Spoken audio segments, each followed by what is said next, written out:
Salam pemirsa, pada 10 November 2024, Kepala Staf Militer Arab Saudi, Jenderal Fayyad bin Hamid Al-Ruwali melakukan perjalanan ke Teheran untuk bertemu dengan Kepala Staf Militer Iran, Mayor Jenderal Muhammad Bagheri, dalam rangka membahas kerjasama pertahanan antara kedua negara.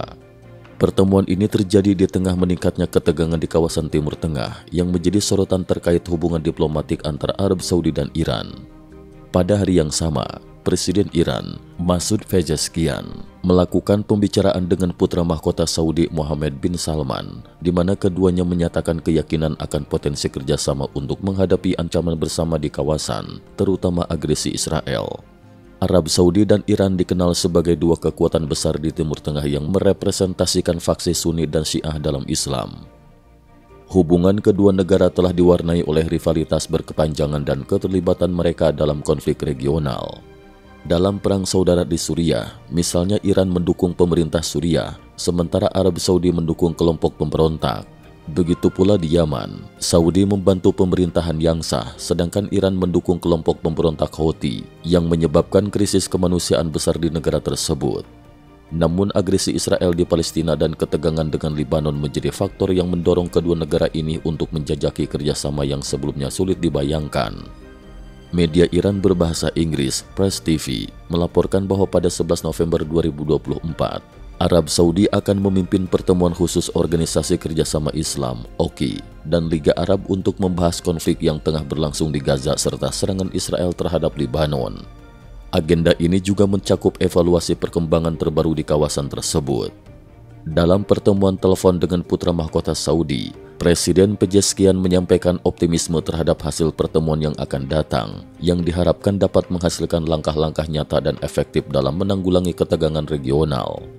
Presiden Iran juga menyatakan bahwa dengan semangat kerjasama dari kedua belah pihak, hubungan antara Teheran dan Riyadh dapat diperluas ke berbagai bidang. Namun karena kesibukan, Presiden Iran memutuskan untuk mengirim wakil presiden sebagai perwakilan dalam kunjungan ke Arab Saudi. Pada 11 November 2024, putra mahkota Mohammed bin Salman memberikan pernyataan keras dengan mengutuk tindakan Israel di Palestina yang disebutnya sebagai genosida terhadap rakyat Palestina. Pernyataan keras ini juga menyoroti pelanggaran Israel terhadap kepentingan Iran di wilayah Timur Tengah. Ketegangan yang semakin meningkat antara negara-negara Timur Tengah ini diyakini akan menempatkan Amerika Serikat dan Israel dalam posisi yang sulit, terutama terkait dengan upaya diplomasi dan stabilisasi kawasan. Seiring dengan meningkatnya ketegangan di Gaza, sejumlah akun media di platform X, termasuk Israel War dan Changping Report, melaporkan bahwa pemerintahan Hamas di Gaza mengambil tindakan keras terhadap para demonstran yang mengkritik pemerintah.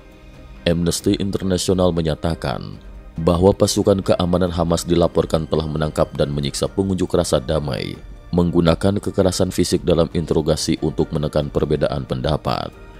Menurut laporan dari Jerusalem Post, aktivitas militer di Gaza dan kawasan perbatasan utara Israel semakin meningkat. Beberapa rumah penduduk di kota perbatasan Metula dilaporkan hancur akibat serangan roket dari kelompok Hizbullah di Lebanon. Di sisi lain, Israel melancarkan serangan udara ke Damaskus, menargetkan basis militer yang didukung oleh Iran, dan menyatakan telah menyita lebih dari 60.000 senjata milik Hizbullah. Di Amerika Serikat, Departemen Kehakiman melayangkan tuntutan terhadap Iran terkait dugaan rencana pembunuhan terhadap beberapa tokoh politik AS, termasuk mantan Presiden Donald Trump. Israel pun memberikan bukti tambahan kepada AS mengenai dugaan upaya Iran untuk membunuh dua warga Yahudi kaya di New York yang semakin memperburuk hubungan antara Washington dan Teheran.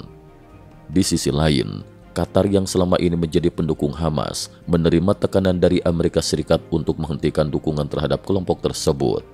Gedung Putih dikabarkan meminta Qatar untuk menutup kantor Hamas di negeri itu. Sebagai respons, Qatar telah meminta pemimpin Hamas Khaled Masal untuk meninggalkan negaranya. Langkah ini dianggap sebagai upaya meningkatkan tekanan terhadap Hamas dan Iran yang menjadi pendukung utama kelompok tersebut di kawasan.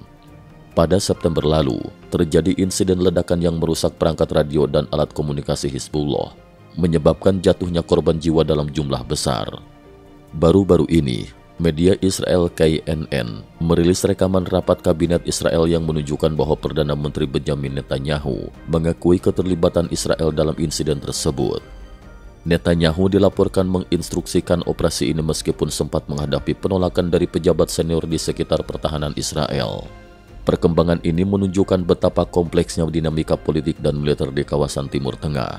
Hubungan antara negara-negara besar seperti Arab Saudi dan Iran dengan aktor internasional lainnya seperti Amerika Serikat dan Israel akan terus menentukan arah masa depan stabilitas regional di tengah persaingan dan ketegangan yang semakin meningkat. Cukup sekian dulu. Terima kasih atas perhatiannya.